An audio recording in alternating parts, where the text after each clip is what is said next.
क्या हाल है फ्रेंड्स। आज हम आपको बहुत ही इंपॉर्टेंट क्वेश्चन लेकर आए हैं जो कि हाई स्कूल के मोस्ट इंपॉर्टेंट क्वेश्चन है 2024 के लिए। ये मैं इस समय 5 क्वेश्चन लेकर आया हूँ। इसका जो 5वां क्वेश्चन है बहुत ही इंपॉर्टेंट है, उसको जरा ध्यान से समझिएगा क्योंकि बोर्ड एग्जाम में 6 नंबर का पूछा गया है। ठीक है दोस्तों, तो देरी न करते हुए स्टार्ट करते हैं। आप मुझे जानते हैं, मेरा नाम है साकेत और आप देख रहे हैं मेरे चैनल साकेत वाला मैथ। चलिए शुरू करते हैं। तो हमारे पास बिंदु दे रखा है, यदि बिंदु 2, -2 और -1 x के बीच की दूरी अगर हमारे पास 5 दे रखी है तो x का मान ज्ञात करा रहा है।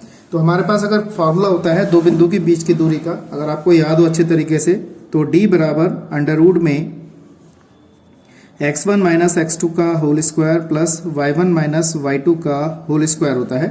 तो हमें बीच की दूरी दे रखी है, यानी कि d का डिस्टेंस दे रखा है, हमें कितना दे रखा है 5 दे रखा है। तो हमने यहाँ पे 5 लगा दिया और हमारे बिंदु दे रखे हैं ये x1 y1 और ये x2 और ये y2 दे रखा है। तो हमें इस x की वैल्यू ज्ञात करनी है, कितना होगा। ठीक है दोस्तों, इस x की वैल्यू ज्ञात करनी है। x1 का मान यहाँ पे 2 है, लगा दिया। x2 का मान माइनस का 1 है तो प्लस का 1 हो जाएगा और प्लस के 1 का होल स्क्वायर कर दिया, प्लस y1 का मान माइनस का 2, y2 का मान कितना हमारे पास x का होल स्क्वायर कर देंगे और यहाँ पे कितना है 5 इक्वल टू, पहले एक लाइन बढ़ाते हैं, 2 और 1 कितना हो जाएगा हमारे पास 3 हो जाएगा, यानी कि 3 का स्क्वायर और यहाँ पे इसका होल स्क्वायर खोलेंगे हम, तो इसको मैंने ऐसे ही लिखा रहने दिया। हम क्या करेंगे यहाँ पर वर्ग कर देंगे, क्या कर देंगे दोनों तरफ वर्ग कर देंगे। तो यहाँ लिख देते हैं दोनों तरफ वर्ग करने पर, जब हम वर्ग करेंगे तो यहाँ से इधर ये रूट हट जाएगा और इधर 25 हो जाएगा, यानी कि 5 का वर्ग हो जाएगा और वर्ग करने पर रूट हट जाएगा। तो यहाँ पे 3 3 9 हो जाएगा और -2 माइनस x का क्या हो जाएगा होल स्क्वायर हो जाएगा। इस तरीके से लिखा मैंने।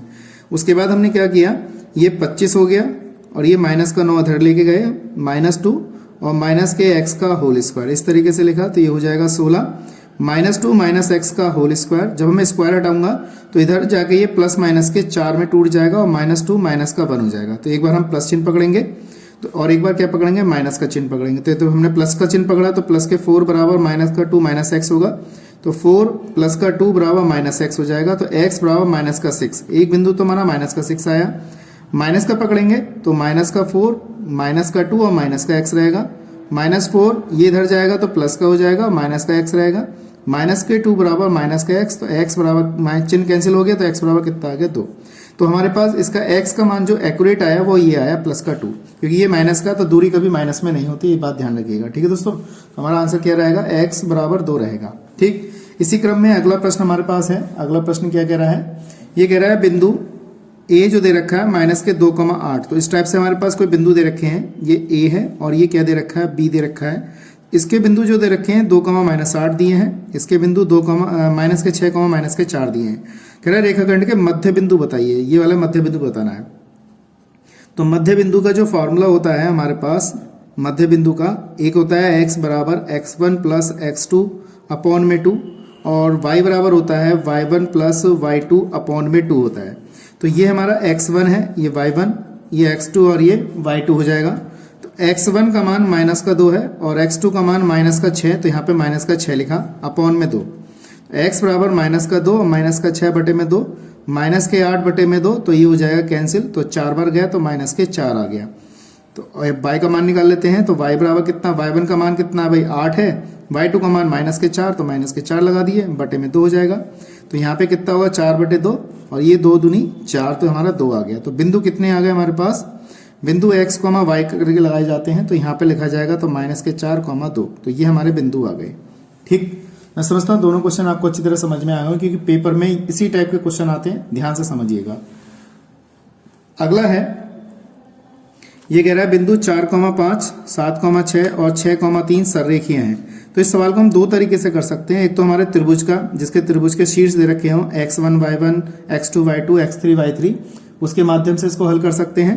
और दूसरा तरीका होता है हमारा बिंदु के बीच की दूरी का फॉर्मूले से। ठीक है दोनों, ठीक है दोस्तों। तो हमारे अगर हम देखें तो त्रिभुज ABC का क्षेत्रफल जो होता है, ये फॉर्मूला होता है, अगर सररेख कहेगा तो डेल्टा का मान 0 लगाते हैं, अगर 0 आ जाएगा तो लगाएंगे, तो अगर 0 आ गया तो सही है, तो सररेख है, अगर 0 नहीं आया तो सररेख नहीं है। तो हमारे पास फार्मूला होता है 1/2 x1 y2 माइनस का y3 प्लस का x2 y3 minus y1 plus x3 y1 minus y2। इस तरीके से हमारा ट्रायंगल का सूत्र है ये। ठीक है, ये उसमें लगता है जिसके त्रिभुज के शीर्ष पे रखे होते हैं। तो ये हमारा x1 y1 x2 y2 और ये हो जाएगा x3 y3 हो जाएगा। तो यहाँ पे लगाते हैं, अगर ये 0 आ जाएगा तो सररेख है, अगर 0 नहीं आया तो सररेख नहीं है। तो x1 का मान हमारे पास 4 है, यहाँ पे लगा दिया। y2 का मान देखिए 6 है तो 6 लगाएंगे। y3 का मान 3 है तो 3 लगाया, प्लस x2 का मान देखिए 7 है तो 7 लिखेंगे। y3 का मान देखिए 3 है, 3 लगाएंगे। y1 का मान 5 है तो यहाँ पे 5 लगाएंगे। x3 का मान हमारे पास कितना दे रखा है, 6 दे रखा है तो 6 लगेंगे। y1 का मान 5 और y2 का मान हमारा 6 है, हमने ये लगा दी, सारी वैल्यू लगा दी। तो 1/2, 6 में से 3 गए तो 3 बचेंगे, प्लस 7, यहाँ से हमने घटाया तो माइनस के 2 बचेंगे, प्लस का 6, इसमें से घटाएंगे तो माइनस का 1 बचेगा।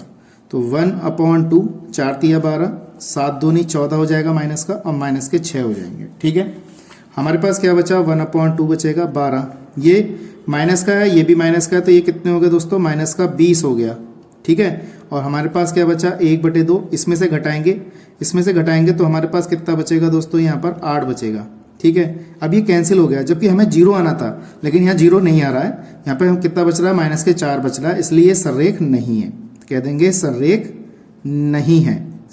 ठीक है दोस्तों, सररेख नहीं है, यहाँ पे 0 आना चाहिए तो तब सररेख होता है। ठीक है, तो अगला क्वेश्चन देखिए, क्वेश्चन नंबर हमारा 4 और क्वेश्चन नंबर 5 बहुत इंपॉर्टेंट क्वेश्चन है, इसको जरा ध्यान से समझिएगा। देखिए दोस्तों, अगला प्रश्न हमारा क्वेश्चन नंबर 4, बिंदु 4,7 की x अक्ष से दूरी बताइए। x अक्ष से दूरी पूछ रहा है, तो x अक्ष से अगर दूरी पूछेगा, ये बात ध्यान रखना है, अगर x अक्ष की दूरी पूछेगा, ठीक है दोस्तों, तो आपको फॉर्मूला y के पदों में निकालना है। तो y के पदों में मतलब x अक्ष से दूरी पूछ रहा है तो y का मान लिखना है यहाँ पे। तो y का मान कितना आ गया दोस्तों, 7 हो गया, ये बात ध्यान रखना है। अगर वो कहते हैं y अक्ष की दूरी पूछेगा तो x बराबर कितना हो जाएगा, 4, ये बात ध्यान रखनी है। अगर x अक्ष की पूछ रहा है तो y के पदों में, और y अक्ष की पूछ रहा है तो x के पदों में हमें मान ज्ञात करना है। ठीक है, मैं समझता हूँ अच्छी तरह आपको समझ में आ गई होगी। इसी क्रम में अगला प्रश्न देखिए, ये आ गया हमारा बहुत ही इंपॉर्टेंट क्वेश्चन, क्वेश्चन नंबर 5 कह रहा है अगर संरेखीय हैं तो इसको सिद्ध करिए। ठीक है, बहुत अच्छा सवाल है। x1 y1 x2 y2 और x3 y3 हमने लिखा और इसको हल करना है। तो हमारे पास अभी ये कह रहा है संरेखीय हैं तो डेल्टा का मान 0 है, यहाँ पे 0 दे रखा है तभी तो सिद्ध करा रहा है। तो हमने हमारे पास अभी मैंने एक सूत्र लिखाया था, त्रिभुज एबीसी का क्षेत्रफल जो था, जिसके शीर्ष बिंदु हमारे x1 y1 x2 y2 दे रखे होते हैं, तो वहां पे लगाए जाते हैं। तो इसको हमें हल करना है। ठीक, तो x1 y2 माइनस का y3 plus x2 y3 minus y1 plus x3 y1 minus y2, इस तरीके से लिखा। तो डेल्टा का मान तो हमें 0 दे रखा है, तो 1/2। x1 का मान हमारे पास a दे रखा है, ठीक है दोस्तों। y2 का मान हमारा b है, y3 का मान 1 दे रखा है, प्लस x3 का मान हमारे पास कितना है, x2 का मान हमारे पास 0 दे रखा है, y3 का मान 1 दे रखा है, और y1 का मान 0 दे रखा है। x3 का मान हमारे पास 1 है, y1 का मान हमारे पास कितना दे रखा है, 0, और y2 का मान हमें दे रखा है b। इस तरीके से लगा लिया। तो ये तो 2 इधर 0 में चला जाएगा, तो हमारे पास बचा a, यहाँ पे a से अंदर मल्टीप्लाई कर देंगे a b माइनस का a, ये टर्म 0 हो जाएगी और माइनस का b बचेगा। इस तरीके से हमारे पास ये कंडीशन आई। तो 0 बराबर अगर हम देखें तो हमारे पास ये चीज़ बची, तो a भी बचेगा, माइनस a बचेगा, माइनस का b बचेगा। तो हमने क्या किया, a b को इधर लिया है, a और प्लस का b इधर लिया है, a भी हमने यहीं रहने दिया, क्योंकि इसका आंसर देखें तो भिन्न के रूप में दे रखा है, तो भिन्न के रूप में इसे चेंज करना है। तो इसको इसके नीचे ले आएंगे, a प्लस b अपॉन में a b, तो यहाँ पे 1 छोड़ के जाएगा। तो हमने क्या किया, a upon A B upon A B बराबर 1, a से a कैंसिल, b से b cancel, 1/b plus 1/a बराबर कितना आ गया, 1। इसको सीधा करके लिखना चाहे तो लिख सकते हैं आप। तो 1/a प्लस 1/b बराबर कितना आ गया, 1। तो ये वो यही तो पूछ रहा था, इसके क्वेश्चन मार्क में इसकी जगह पे क्या है, तो इसकी जगह पे हमारा कितना आ रहा है दोस्तों, 1 आ रहा है। तो यही हमारा क्या इसका आंसर है। और ये क्वेश्चन जो है बोर्ड एग्जाम में 6 नंबर में पूछा गया है, तो इसको केयरफुली करिएगा। ठीक है दोस्तों, तो आज के लिए इतना ही। नेक्स्ट वीडियो में मिलेंगे ऐसे इंटरेस्टिंग क्वेश्चनों के साथ, महत्वपूर्ण क्वेश्चनों के साथ। जय हिंद, वंदे मातरम।